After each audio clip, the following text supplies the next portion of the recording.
apto para todo público.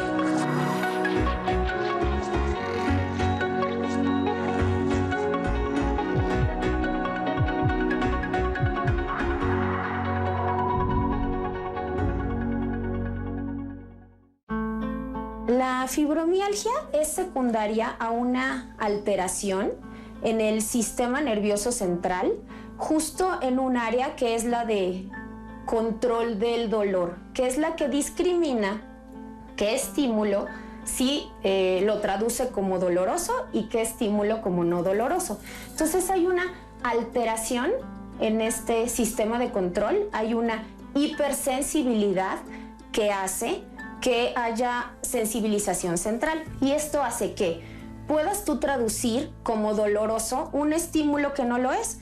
Por ejemplo, un abrazo, un apretón de manos, un saludo, y hace que se sienta más doloroso todavía un estímulo que sí es doloroso. Los tres síntomas principales de la fibromialgia son dolor generalizado, desde la cabeza hasta los pies, fatiga, una fatiga que no mejora con el reposo, como lo es la fatiga normal. Se puede presentar fatiga física y fatiga emocional. Y el tercero, que son alteraciones en el sueño. Se puede presentar dificultad para conciliar el sueño, insomnio, despertares frecuentes y un sueño no reparador. Es un sueño que te levantas muy cansado. También se presentan muchos otros síntomas que pueden ser dolor de cabeza, migraña, sensación de ojo seco. De hecho, molesta el estímulo de la luz, el estímulo luminoso. Puede presentarse también la boca seca y también palpitaciones, dolor en el estómago como acidez, también dolor abdominal como tipo colon irritable, colon espástico, y se puede cursar con diarrea o también con constipación. Puede dar lugar a alteraciones a nivel de la salud mental, sobre todo ansiedad y depresión, como también estas enfermedades pueden condicionar, o sea, son parte de los factores de riesgo y factores detonantes de la fibromialgia.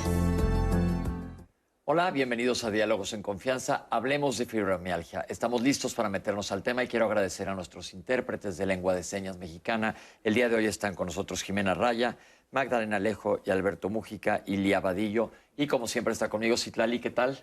Pepe, pues yo estoy muy contenta de estar este lunes más aquí en Diálogos en Confianza, totalmente en vivo, platicando de este tema tan relevante que es la fibromialgia. Ya vimos en la cápsula algunos de los datos. Estoy segurísima de que usted pues comparte con sus seres queridos, sus familiares este programa y que además puede saber de alguna persona a la que esta información le va a ser útil y le va a cambiar la vida, como todos aquellos programas que les hacemos con mucho cariño aquí en este santuario del conocimiento que se llama Diálogos en Confianza. Tengo el privilegio de ser la voz que trae la suya a este foro con nuestros especialistas, así que aproveche de este programa.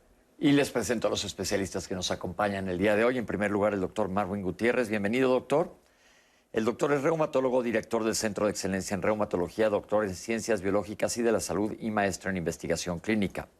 El doctor Ángel Juárez Lemus. Bienvenido, doctor. Gracias. Muchísimas gracias. Algólogo y anestesiólogo del Instituto Nacional de Cancerología, el INCAN. Presidente de la Asociación Mexicana para el Estudio y el Tratamiento del Dolor, AMETD. Y el doctor Iván de Jesús Hernández. Bienvenido, doctor. Muchas gracias. El doctor es psiquiatra del Hospital Fray Bernardino Álvarez. Doctores, ¿por qué es importante que hablemos de fibromialgia? Desde hace ya unos años se ha reconocido como enfermedad, inclusive se le ha cambiado el nombre a síndrome de regulación central del dolor. ¿Cuál es la importancia y la relevancia de la fibromialgia? Pues, Pepe, muy buenos días a todos.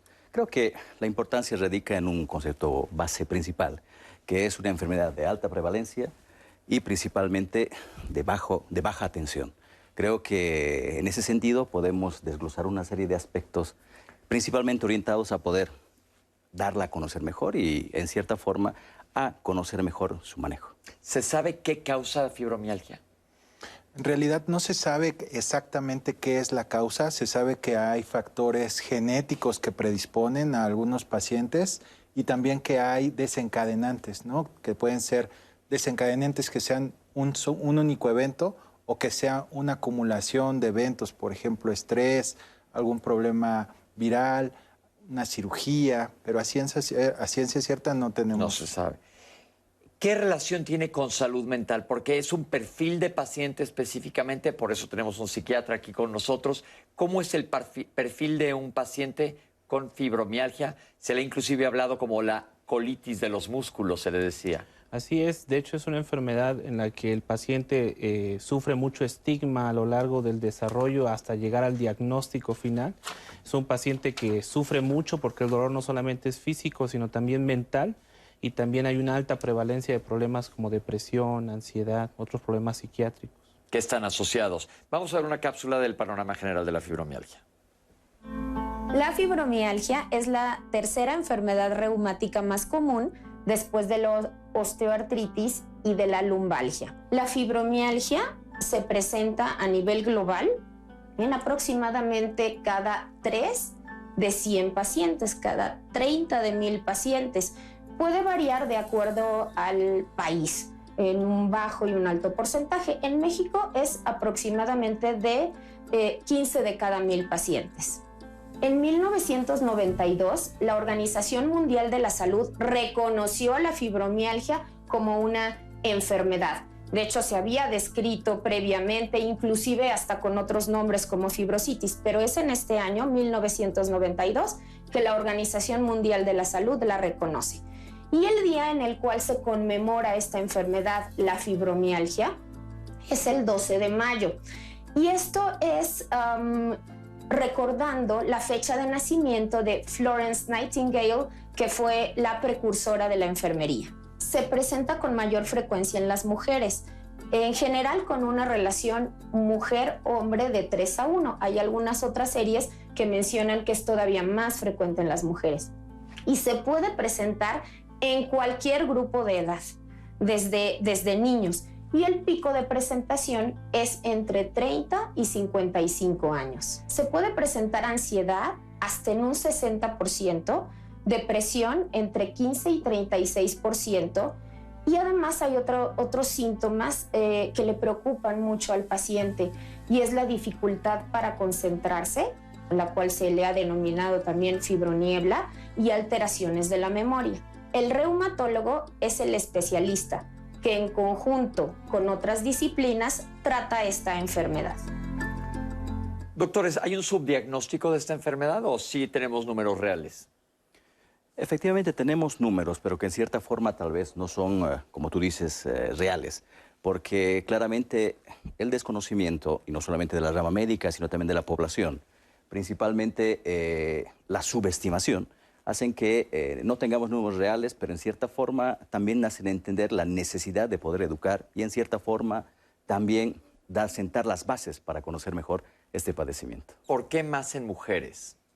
Hay muchos factores que se le han asociado, pero también se ha estudiado mucho esta circunstancia acerca de que pareciera también que las mujeres son las que acuden más a centros de salud, buscan más atención médica, y como es un tema que regularmente viene siendo mucho tabú a veces en los hombres, como es el dolor, la resistencia al dolor, muchas veces los hombres no acuden y no se les hace a veces el diagnóstico de fibromialgia. ¿Se puede dar en niños?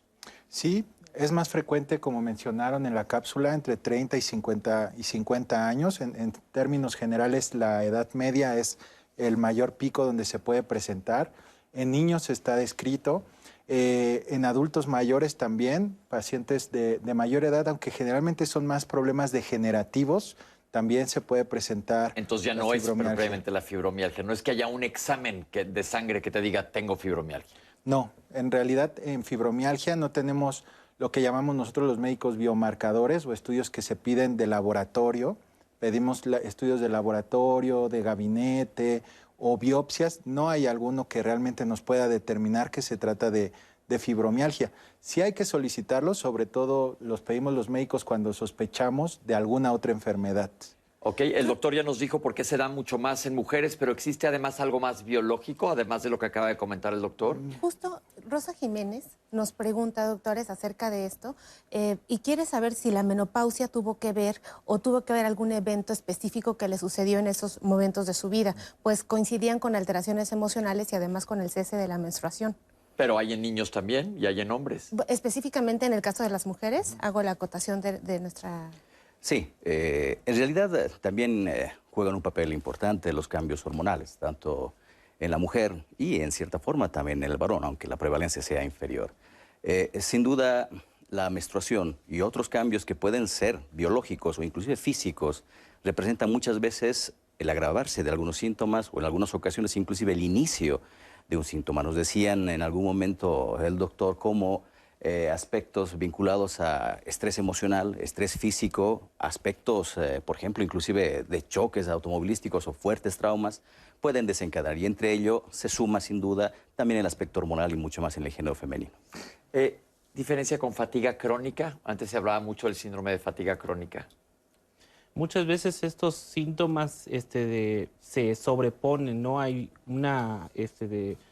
hay síntomas que se confunden con la fatiga crónica, con la depresión, con la ansiedad, y eso hace que a veces se confunda o que sea más difícil el diagnóstico. Actualmente el diagnóstico de fatiga crónica ya se tiene bien identificado como un diagnóstico aparte, pero uno de los síntomas principales dentro de la fibromialgia son las alteraciones del sueño y del cansancio. ¿Cuánto tiempo pasa un paciente en que empiece la sintomatología que se diagnostique? Bueno, el tiempo es muy variable. Hasta hace poco tiempo atrás, cuando existía un mayor desconocimiento, hablamos de hasta 5 a 10 años de poder llegar a un diagnóstico, no sé si decir preciso, porque muchas veces el diagnóstico era muy vago, síndrome de fatiga crónica, fibrositis, etc.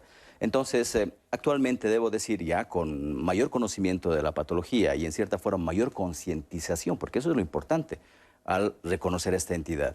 Las personas mismas a través de redes sociales tal vez identifican sus síntomas como extraños, numerosos, y eso hace que en cierta forma puedan llegar a una consulta, pues ya será en consulta el hecho de poder ver si se trata o no de una fibromialgia. Entonces el tiempo probablemente ahora se ha reducido, pero aún sigue siendo muy largo como para poder actuar.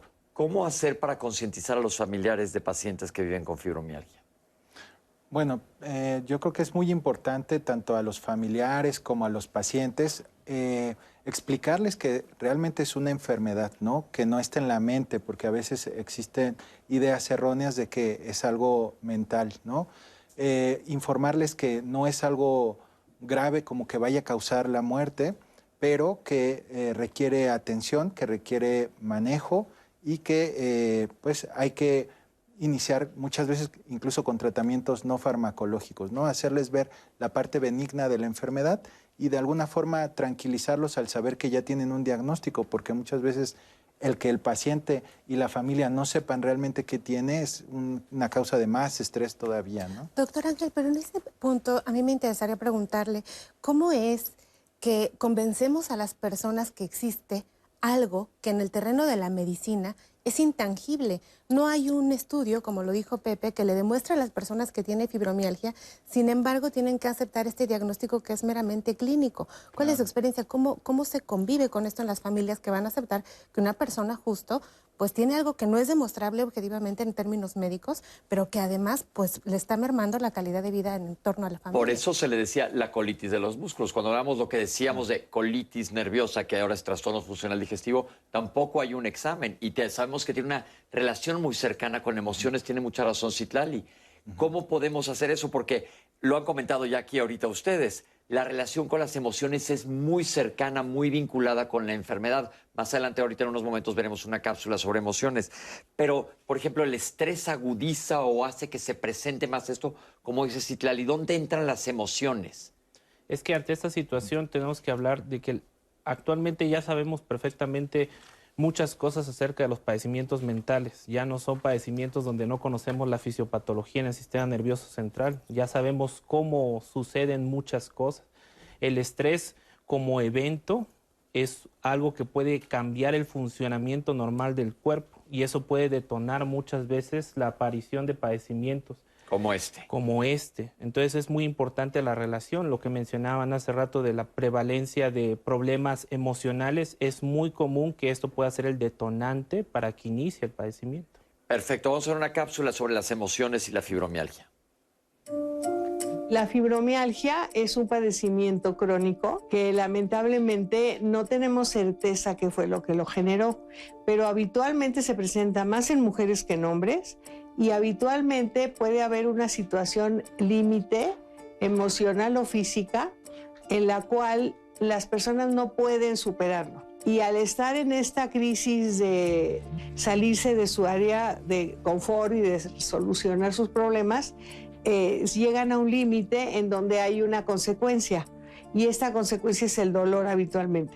Hay pacientes en los que se ha hablado de situaciones de violencia, de abuso, en donde a veces ni siquiera se acuerdan los pacientes que vivieron una situación así, pero al estar en el límite y salirse de su posibilidad de solucionar, la respuesta es dolor y cansancio y unas situaciones que son muy diferentes a una enfermedad que se pudiera determinar con diagnóstico por laboratorio o por algún estudio que pudiera determinarlo.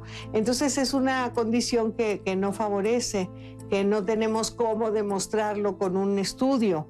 Y a veces los mismos pacientes creen que están locos y la familia y a veces los mismos médicos no entiende uno por qué alguien no puede recuperarse. Nuestro cuerpo es como una fábrica con muchas máquinas y cuando alguna se agrede, las otras responden y todo trata de equilibrarse. Los procesos inflamatorios, que a veces no es porque uno vea algo hinchado, sino porque hay muchas situaciones por las cuales se inflaman cosas dentro del cuerpo que tienen una respuesta diferente. La situación inmunológica es otra condicionante y la situación genética desde luego, pero algo que a mí me parece muy importante es la cultura.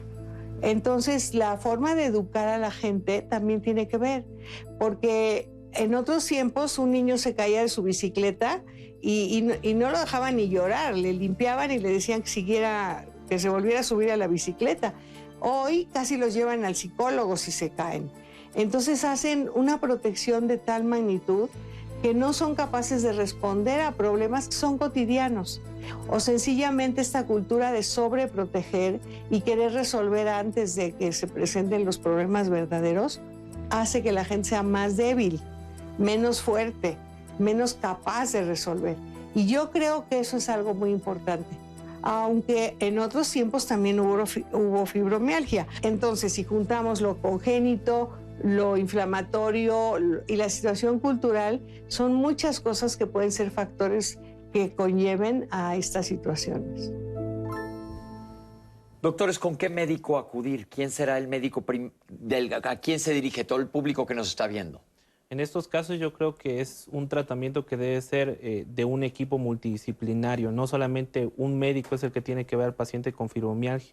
Tienen que ser médicos, tiene que ir con el psiquiatra, con el reumatólogo, en algunas ocasiones con el neurólogo, con el médico del dolor. Eso es fundamental, ¿no? Entonces podemos decir que un paciente con fibromialgia tiene una base reumatológica, que lo tiene que ver el reumatólogo, quitar el dolor, definitivamente la presencia de un algólogo, y un psiquiatra porque la parte emocional juega mucho un papel. ¿Podemos decir que la parte emocional exacerba los síntomas? Pareciera que es tanto como los exacerba como es un factor de riesgo, causante, detonante de que aparezca la enfermedad. Entonces, ¿hay algún otro factor de riesgo? Hemos visto que es en personas que tienen mayores factores estresantes, más común en mujeres. ¿Algún otro factor de riesgo? Las propias enfermedades reumatológicas, por ejemplo, un paciente que tiene lupus eritematoso sistémico tiene más riesgo de presentarlo. Se dice que 15% de los pacientes con lupus pueden tener fibromialgia, la misma artritis reumatoide, Sjögren, eventos como el estrés postraumático, ¿no?, en pacientes psiquiátricos, esto va aumentando el riesgo de presentar fibromialgia. Si me permites agregar, claro. Efectivamente, en ese contexto que se llama fibromialgia secundaria algún padecimiento crónico autoinmune, que por lo general es de competencia también reumatológica, y el antecedente familiar es otro factor de riesgo importante. ¿No acaso vamos a ver cómo acuden a consulta personas que además en familia tienen una, dos u otros más o mayores componentes también con el mismo padecimiento. Antecedentes de haber sufrido una emoción terrible, un secuestro, una violación, ¿todo esto también predispone, perdón? Sí, son factores, son estresores, porque un estresor no es una circunstancia que no solamente suceda. Estamos hablando que un estresor puede generar cambios en cómo funciona nuestro cuerpo y también cómo funciona inclusive nuestro sistema nervioso central. Hay un estado proinflamatorio en el cuerpo por el puro estrés, ¿no? Entonces, esta circunstancia, y por ejemplo en el caso de las mujeres es muy particular, porque desafortunadamente en la sociedad en la que vivimos, pues las mujeres están mucho más expuestas a unas circunstancias de estrés. Entonces, sintomatología es dolor, como ya se dijo en la cápsula, dolor en todo el cuerpo, me siento mal, no puedo dormir, tengo ansiedad continua, estoy muy nervioso, situaciones que me podrían poner aprensivo, las exacerba el paciente y todo esto se hace un círculo vicioso. Mientras más tenso, peor se va poniendo la situación, peor me va doliendo todo, peor voy a dormir. Llega el paciente con el médico, le hacen algunos estudios, pero como dijeron anteriormente, no hay un estudio que te diga, es fibromialgia, como por ejemplo decir, trae un infarto. Claro. Sí, Pepe, de hecho, se clasifica o la llaman coloquialmente la enfermedad fantasma, precisamente porque no tiene un reflejo en algún examen de laboratorio de gabinete. Y no solamente los síntomas se limitan a ello, de hecho, actualmente se debe llamar como síndrome fibromialgio, porque es un conjunto de signos y síntomas, donde trastornos del sueño, lo decía muy bien ya en la cápsula, dolores de cabeza, migrañas permanentes, trastornos gastrointestinales, son personas que de todas formas te dicen, oye, tengo una colitis, se me infla la pancita constantemente, no puedo dormir, el dolor mismo hace que no pueda tener un sueño reparador, y así sucesivamente llegan a los trastornos cognitivos, como pérdida de la memoria, pérdida de la retención. Muchas personas están muy preocupadas porque ya a su corta edad prácticamente ya no recuerdan lo que pasó el día anterior. Y esto sin duda lleva a una serie de trastornos y entrando ya a la parte más inclusive emocional, emociones, porque al final las personas, al entender que la situación es muy compleja, al ver que los exámenes son mudos o anónimos y principalmente al no recibir en la pregunta de si el apoyo familiar inclusive el apoyo médico, porque hay desconocimiento, claro está que entramos a un síndrome muy importante y a un aspecto que después debe ser manejado en otros ámbitos como la depresión, que es la complicación mayor de la fibromialgia. Perfecto. Citlali, ¿qué nos dice la gente? Pues tenemos muchísimas preguntas a propósito de si la sobreprotección es un factor de riesgo para desarrollar fibromialgia. No pareciera que sea como tanto la sobreprotección, sino parecen más que sean los rasgos propios de la personalidad, ¿no? Hay personas que tienden mucho a ser como un poco más, que se preocupan un poco más, y en ese tipo de personas a veces los estresores pueden ser mucho más fuertes, ¿no? Pero no tanto como tal la sobreprotección. Bien, doctores, María Estela Medina pregunta si esta enfermedad va empeorando con el tiempo. En definición, la fibromialgia tiene una evolución crónica y es importante también atribuir el conocimiento a la persona que lo padece, que es una enfermedad que no se cura, pero que sí actualmente se logra controlar. Entonces, como casi todas. Como casi todas, sobre todo estas enfermedades autoinmunes que manejamos. Entonces, sin duda hay que llenar de esperanza, expectativa y principalmente de apoyo y comprensión a la persona y hacerle entender que esto en cierta forma se va a manejar. Bien, doctores. Claudia Mar convive con lupus, artritis y además fibromialgia. A ella le tardaron en hacer el diagnóstico 5 años. Lleva 17 años con este diagnóstico y dice que los síntomas van aumentando, que realmente no hay una medicina que le pueda ayudar.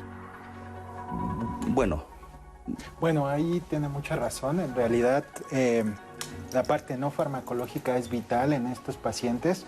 La parte de hacer ejercicio, meditación, ejercicios especiales como yoga, como tai chi, es la base de esto.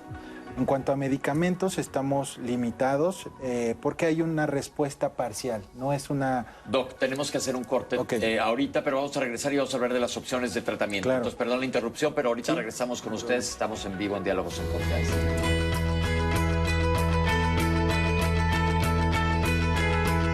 La Organización Mundial de la Salud reconoce a la fibromialgia como una enfermedad crónica caracterizada por dolor de los músculos unidos al esqueleto, ligamentos y tendones, lo que causa fatiga generalizada.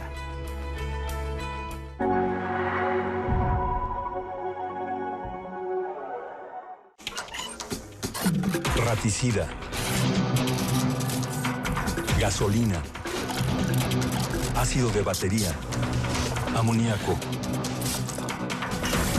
acetona, sosa cáustica. No importa qué droga química te metas, todas están hechas con veneno y de todas formas te dañas.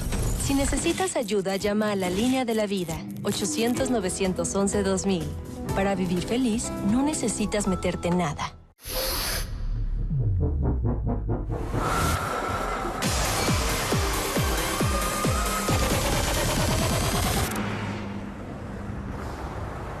El fentanilo te engancha desde la primera vez. Esclaviza tu mente y tu cuerpo. No destruyas tu vida. El fentanilo mata. No te arriesgues. No vale la pena. Si necesitas ayuda, llama a la Línea de la Vida, 800-911-2000. Gobierno de México. Somos del aire, del viento que corre con fuerza para proteger nuestro cielo. Somos de la tierra, del polvo que nace de ella y que va marcando nuestro camino para proteger el tuyo. Somos mujeres y hombres leales soldados de México. 10 de febrero, Día de la Fuerza Aérea Mexicana. 19 de febrero, Día del Ejército Mexicano. Hoy, como siempre, estamos contigo. La gran Fuerza de México. Gobierno de México.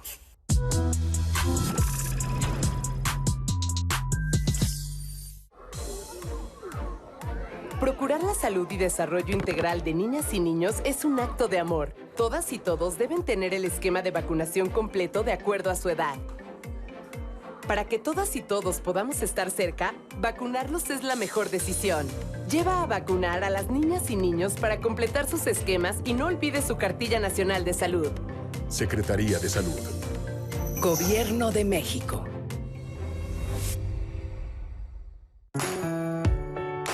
Me dieron la presea Lázaro Cárdenas porque obtuve el más alto promedio en mi generación, el cual fue 9.83.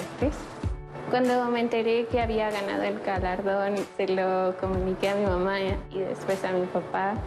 Me felicitaron, los abracé y estoy orgullosa de ser Politécnica. Es una institución ampliamente reconocida que brinda demasiadas oportunidades a todas las personas.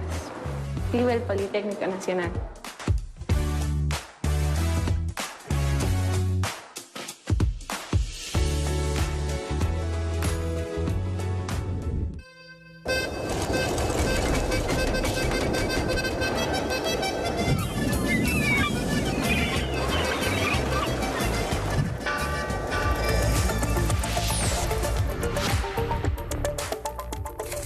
Bienvenidos a Cada Hora en la Hora. La Secretaría de Infraestructura, Comunicación y Transportes reportó un avance de 39% en la construcción del tren suburbano que llegará desde Buenavista al Aeropuerto Internacional Felipe Ángeles. El titular de la dependencia, Jorge Nuño, explicó que con esta obra el AIFA se convertiría en la primera terminal aérea de América Latina en contar con una terminal de tren en su interior. Otorgará una alta certidumbre a los pasajeros, ya que podrán subirse en la estación de Buenavista y hacer 39 minutos con una alta probabilidad de llegar en ese tiempo sin ningún transbordo. Ya se están entregando 2 millones de tarjetas para que las personas beneficiadas con la beca para el bienestar Benito Juárez reciban el apoyo a través de una cuenta bancaria. La Coordinación Nacional de Becas para el Bienestar Benito Juárez y el Banco del Bienestar prevén entregar hasta junio más de 6 millones de tarjetas de los programas de educación básica, media superior y superior. Para conocer los detalles sobre la fecha y el lugar donde podrá recoger su tarjeta, puede acceder a www.go.mx/becas Benito Juárez. Y en la cultura, en el Colegio de San Ildefonso se presenta Vladi, Revolución y Disidencia, muestra que reivindica el trazo del artista ruso Vladimir Viktorovich, quien llegó a México en 1941. La cita es en Justo Sierra número 16, en el Centro Histórico de la Ciudad de México. Es todo en Cada Hora en la Hora. Quédese en la señal del 11.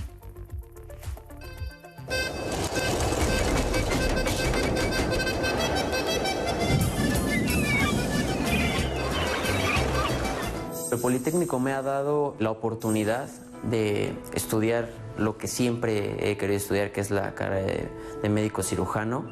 Ese aspecto de compañerismo, ese aspecto de conjunción es lo mejor que me pudo haber dado el Politécnico. Lo único que me queda es formarme al 100%, ser el mejor profesionista que yo pueda llegar a ser para yo poder retribuirle todo esto que me ha regalado. Una felicitación a todas esas personas que son alumnos, que son docentes, que son personal de apoyo de esta gran familia. Sigamos poniendo y manteniendo el alto el nombre del Instituto Politécnico Nacional.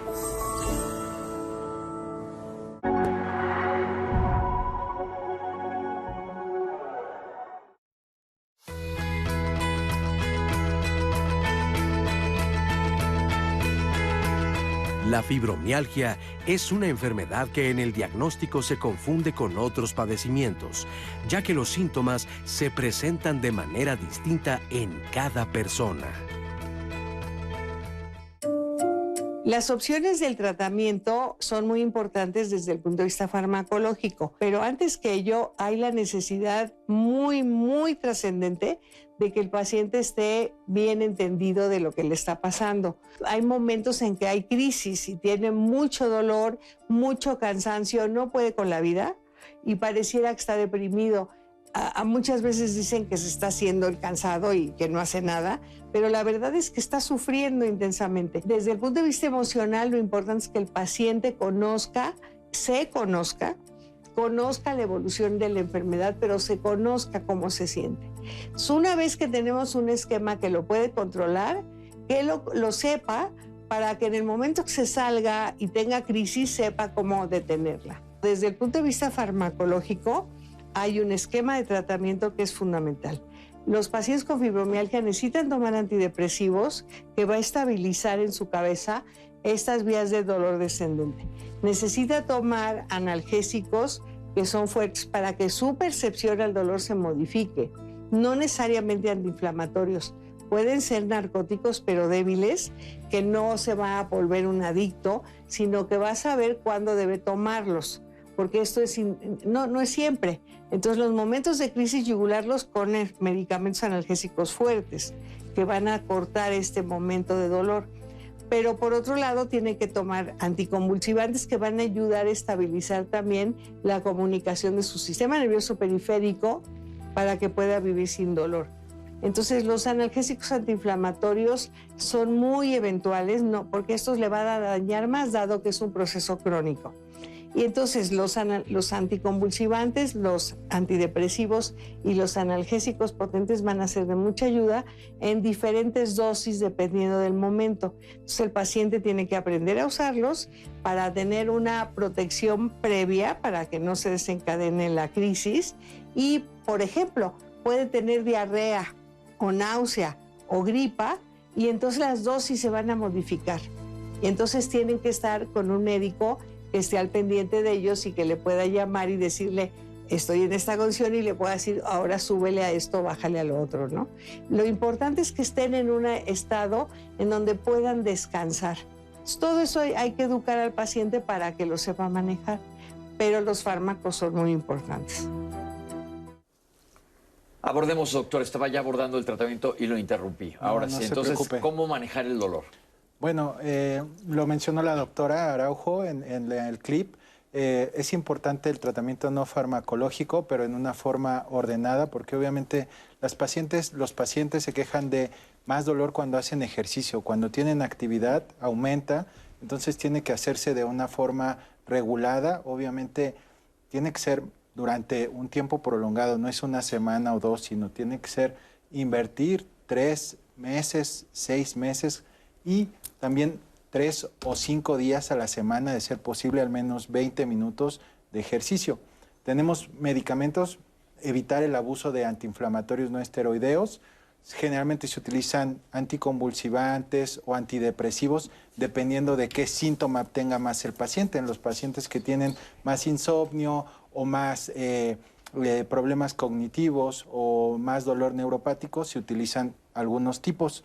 Y como bien mencionaron también, opioides débiles, pero en casos ya extremos de dolor, casos donde el dolor no se puede controlar de otra forma. ¿Qué quiere decir un dolor neuropático que se origina en los nervios? Sí, bueno, El origen del dolor principalmente se debe a una sensibilización central.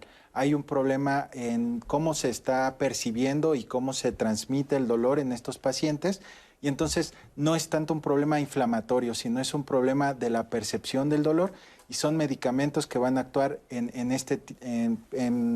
a nivel del sistema nervioso central. Es un problema que viene no nociceptivo, no de los músculos, de los ligamentos. ¿Qué quiere decir nociceptivo?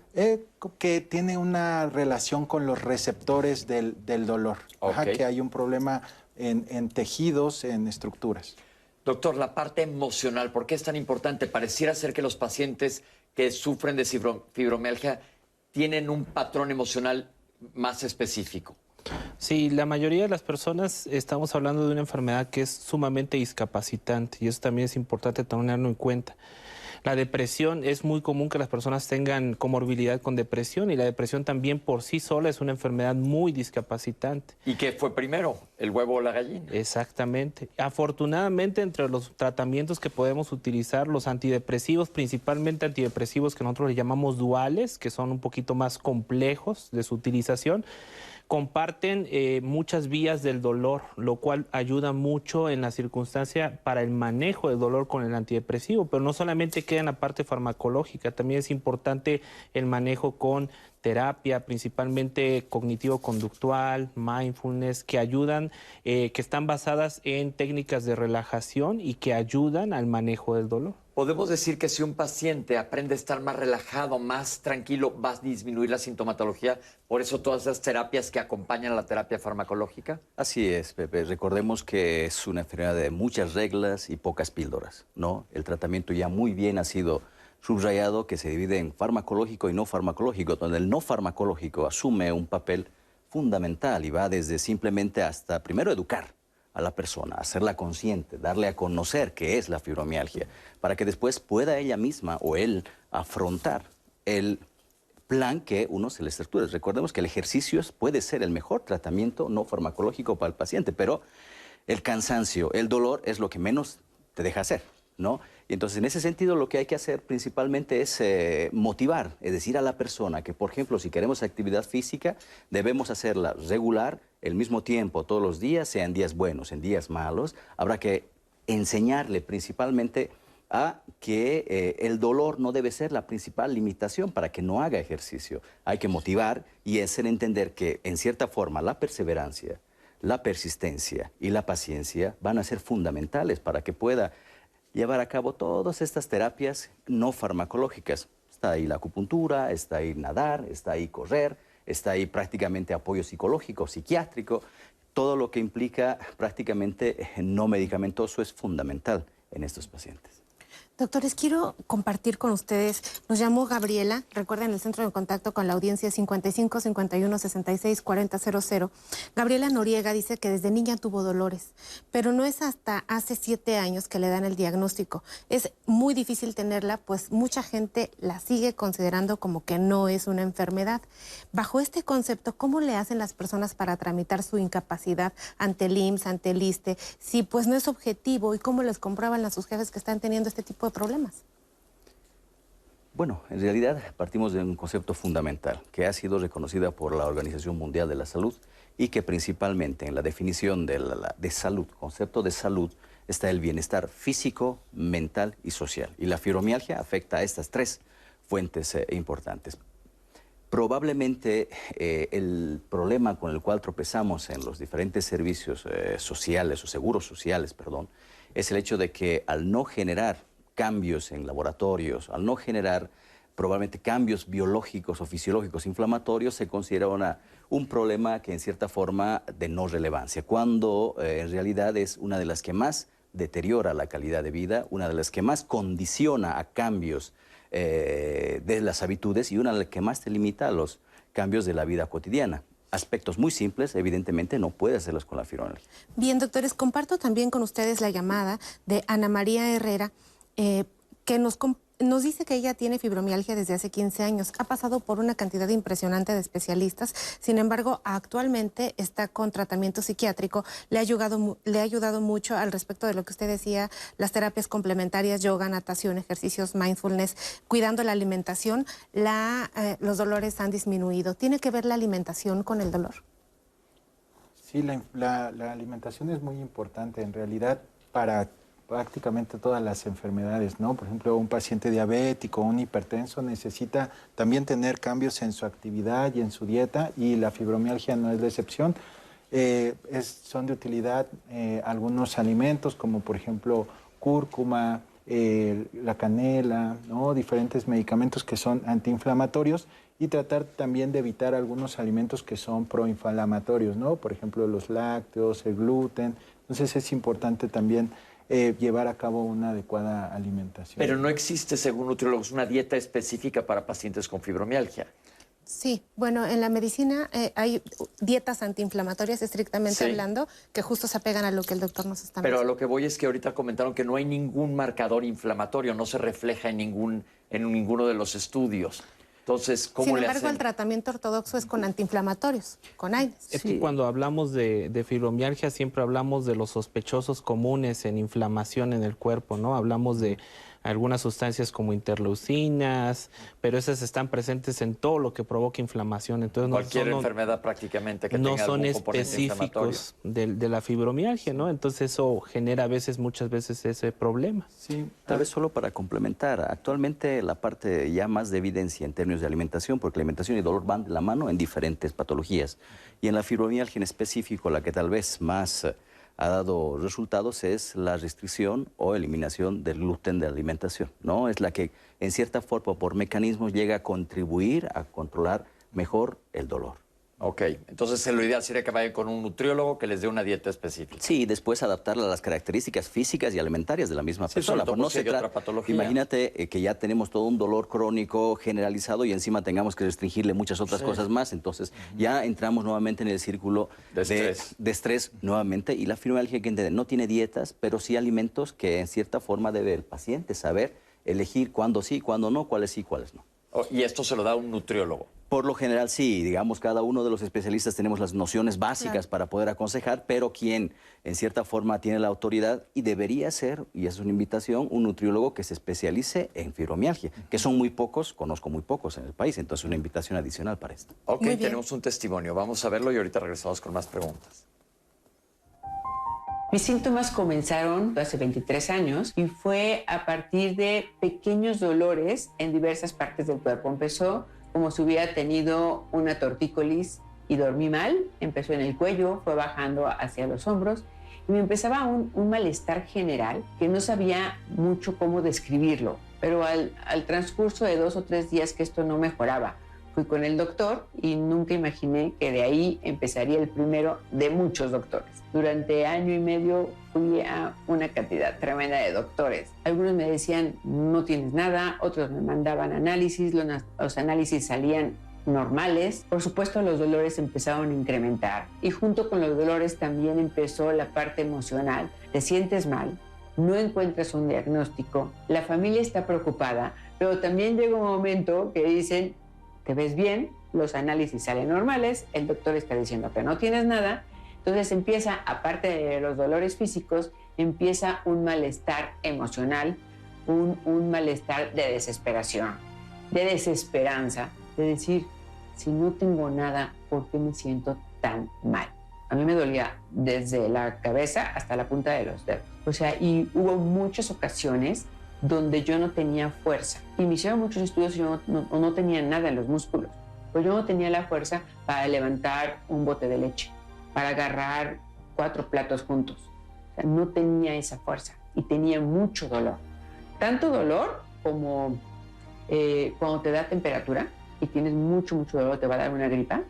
Pero tanto dolor como que ni las sábanas las aguantaba mi cuerpo. Y no llegó ningún diagnóstico hasta el año y medio después que conocí al doctor Manuel Martínez Lavín. Me hace la revisión clínica y me dice, yo ya sé lo que tienes. Y yo, de manera natural, y se me salió decir, estoy loca, ¿verdad, doctor?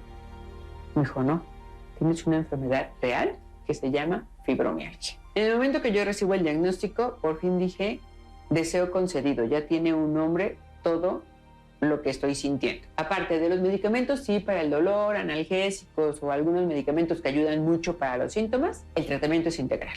Es ejercicio, es la nutrición, es terapia para manejo del estrés. Y entonces surgió la idea como a los 6, 7 meses de hacer una asociación, que el dolor hubiera valido la pena haberlo pasado ese año y medio para poder ayudar a otras personas. Está la asociación, esta cadena de ayuda contra la fibromialgia, que en un mismo lugar pueda tener a un reumatólogo, a una nutrióloga, a una psicóloga, que no estamos solos. El dolor es menor cuando es acompañado. Ok, regresamos con más preguntas. Seguimos con el público. Isa Joy quiere saber, nos dice, es demasiado triste que no se haga conciencia, es horroroso llenarse cada vez más y más de medicamentos. ¿Qué le pueden decir? Le puedo decir que efectivamente ella no deje de combatir, principalmente ayuda a difundir el drama que se vive cuando una persona tiene una fibromialgia. Odette Hernández nos comparte que ella se ha identificado que justo cuando está en periodos de estrés tiene algunos síntomas específicos en el antebrazo y en otras partes del cuerpo. Gracias por compartir. Celia nos pregunta, ¿qué relación tiene esta enfermedad con el hipotiroidismo? Sí, hay una relación. De hecho, muchas veces si el paciente tiene síntomas de hipotiroidismo que son muy claros, que tengan debilidad de uñas, que se les caiga el cabello, intolerancia al frío, por ejemplo, se tienen que hacer estudios para descartar que no sea un hipotiroidismo la causa de estos síntomas. Entonces, básicamente en fibromialgia hay que descartar también otras enfermedades. Es un diagnóstico diferencial. Sí, y eso es muy importante porque existe la fibromialgia primaria y la fibromialgia secundaria. Secundaria a otros padecimientos, hipotiroidismo y otras enfermedades autoinmunes. Y también habrá que ver qué tipo de hipotiroidismo es. Es el autoinmune, aquel que principalmente puede imitar un síndrome fibromiálgico. ¿Es hereditario? Tienes mayor predisposición si tienes en tu familia personas que tuvieron de fibromialgia, pero actualmente no podemos decir directamente que sea hereditario. Lupita Ruiz quiere saber si esto tiene que ver con algo que le pasó en la niñez.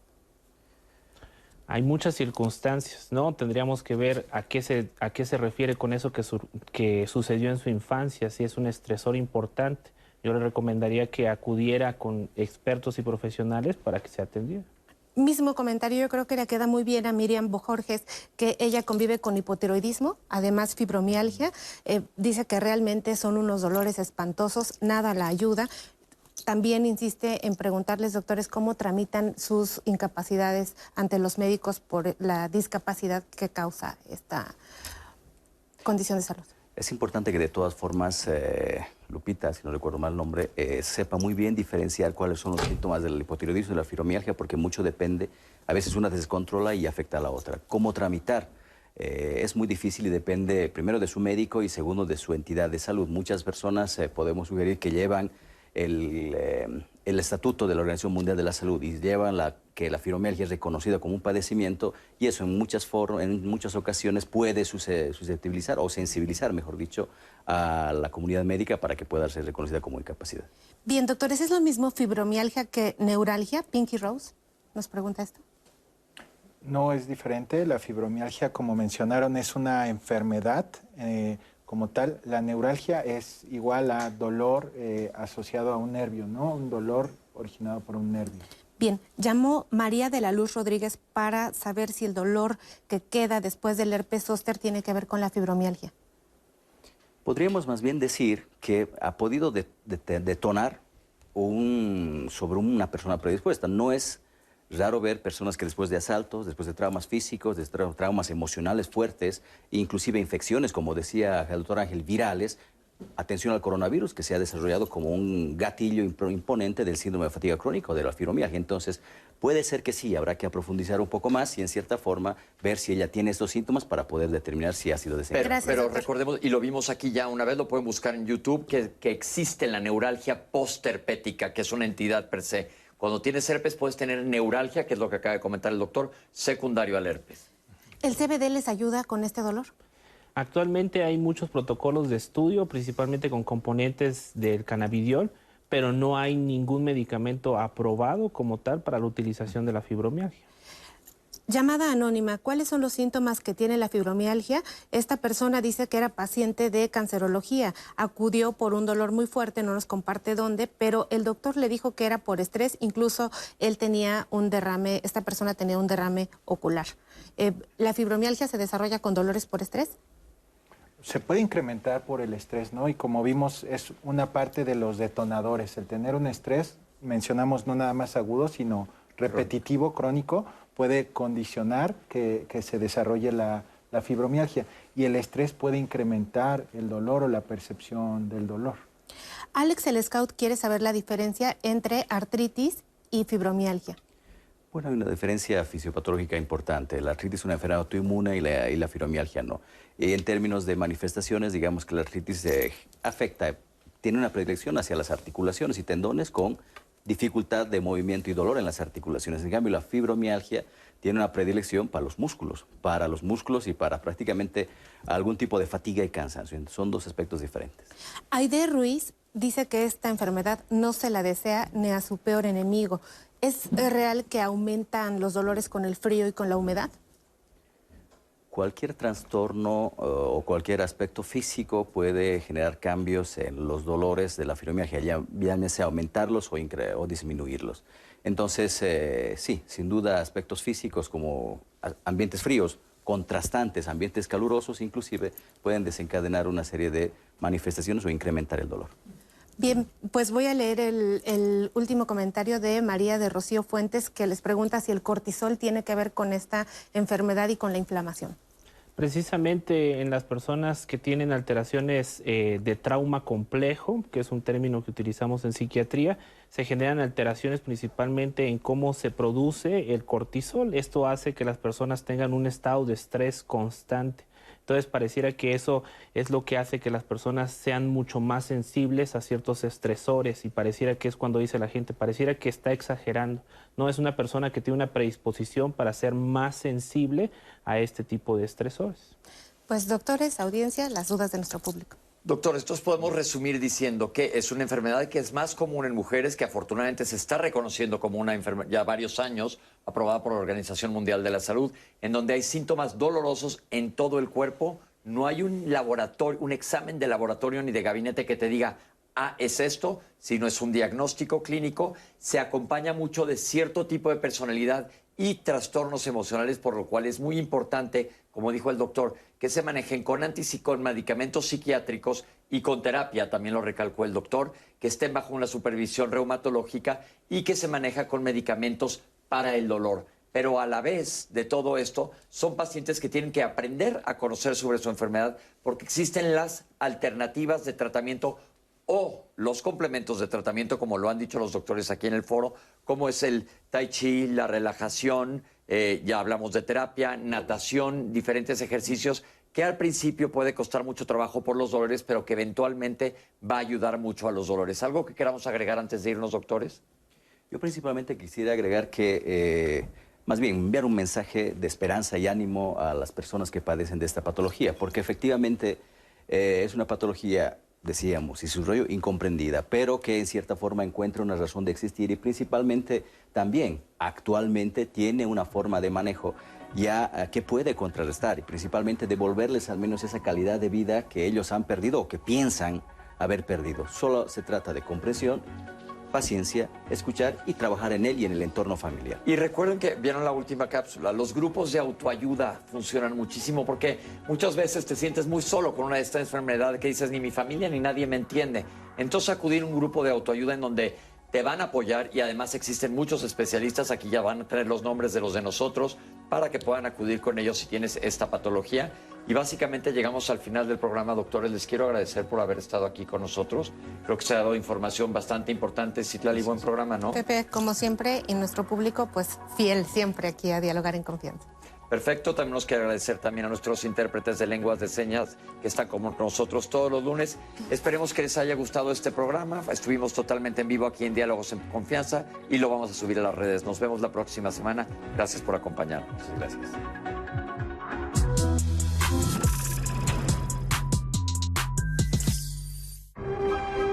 Leer transforma, enriquece, educa, pero sobre todo da libertad.